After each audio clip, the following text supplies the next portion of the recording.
শেষ পর্যন্ত তুমি আমার ঘরে চুরি করলা? আমার এক বন্ধু ইতালিতে থাকে, হে আমারে কইছে খুব তাড়াতাড়ি আমার জন্য ভিসা পাঠাইবো। মনে করেন ভিসা দিয়ে যাইতে বলে বেতন 3 লাখ। 3 লাখ? আম্মা সবই আপনাদের দোয়া। আব্বা তুমি কবে যাইবা? মাস তিনেক তো লাগবেই সবকিছু প্রসেসিং হইতে। 3 মাস? আরে এটা কি ছোট করে দেশ নাকি? ইউরোপ অনেক বড় কান্ট্রি, অনেক উন্নত। এই দেশে যাইতে গেলে ভিসা প্রসেসিং এর একটু সময় লাগে। আব্বা আল্লাহ মুখ তুলে তাকাইছে, এখন দেখবেন আমাদের সুখের দিন আবার ফিরে আইছে। আরে আমি তো জানতাম আমার জামাই এত সহজে নিঃস্ব হইব না। আমার জামাই বইলা কথা, তার একটা দাম আছে না। যতদিন তুমি ইতালি না যাও ততদিন কিন্তু তুমি আমার বাড়িতে থাকবা, আমার বাড়িতে খাইবা। আমি যেহেতু এখন বেকার, আমি চাইতেছি আরেকবার বিদেশে যাই, কিছু টাকা পয়সা যদি দিতে। না, আমি কাউরে হেল্প করতে পারবো না। তুমি জামাই শ্বশুর বাড়িতে আসছো তাই বলে যে তোমারে এখনই পোলাও মাংস রান্না করে খাইতে হইব সেইটা তো আর কোনো জায়গায় লেখা নাই। তোমার যা যা খাইতে পছন্দ তুমি খালি মুখ দিয়ে আমারে বলবা, আমি আয়না দিব। এই ইলিশ মাছ আছে ঘরে?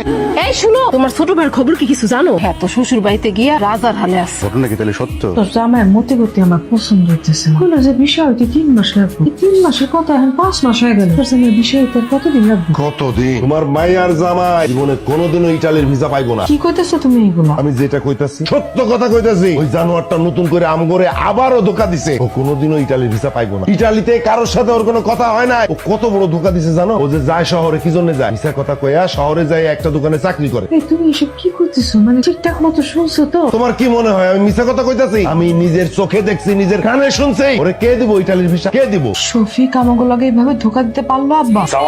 শফিক তুমি আমার ঘরে ধোকা দিচ্ছ? কিসের ধোকা? তোমার ইতালি যাওয়ার খবর কি? ও যাবো তো, যাবো।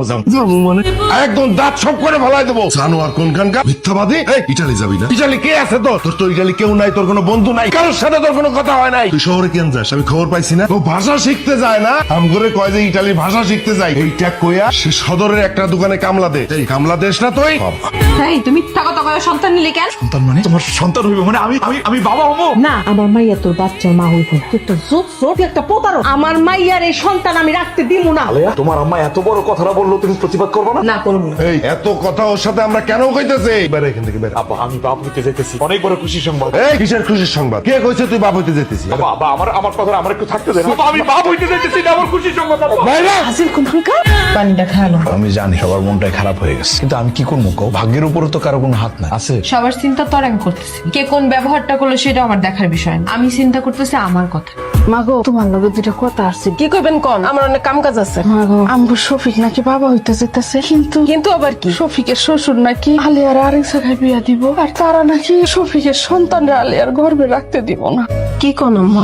মাগো মাগো, তুমিও তো একজন নারী। আজকে তোমাকে লোভের লেগে আমার শফিকের জীবনটা একেবারে শেষ হয়ে গেল। তুমি কিছু করতে পারো কিনা একটু দেখো। তোমার আমি মরার আগে একটুখানি দেখে যেতে চাই যে আমার শফিকটা একটু ভালো আছে, আর আপন বলতে দুনিয়াতে কেউ আছে। মাগো মাগো, তুমি একটু দেখো না, তুমি কিছু করতে পারো কিনা ওই অবাগাটার লেগে। তুমি বয়সে ছোট হইলো তো শফিকের বড় ভাবি, ভাবি তো মায়ের সমান হয়, তাই না? কিসের মামা? আমি কি সত্যি সত্যি কোনোদিন মা ডাক শুনতে পারুম না? না পারবি না, কারণ তোর জামাই হচ্ছে একজন প্রতারক। তুই কি ইচ্ছা করে না বোঝার বান করা থাকোস নাকি তুই বুঝতে চাস না? তোর পেটে যদি সন্তান হয় তোর আমি বাইরে বিয়ে দিব কেন? মূর্খ মাইয়া এইটুকু কি মাথার মধ্যে ঢুকে না? সি সি সি সি ওই মা, আপনি কি আসলে আলের মা নাকি ডাইনি? মুখ সামলায় কথা কইবা মাইয়া।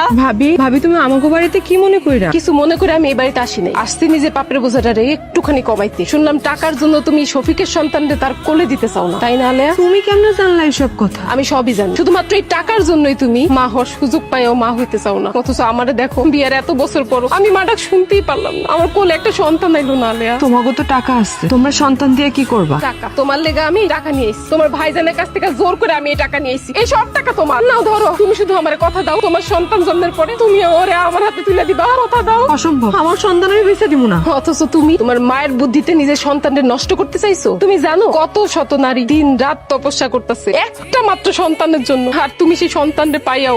আলেয়া।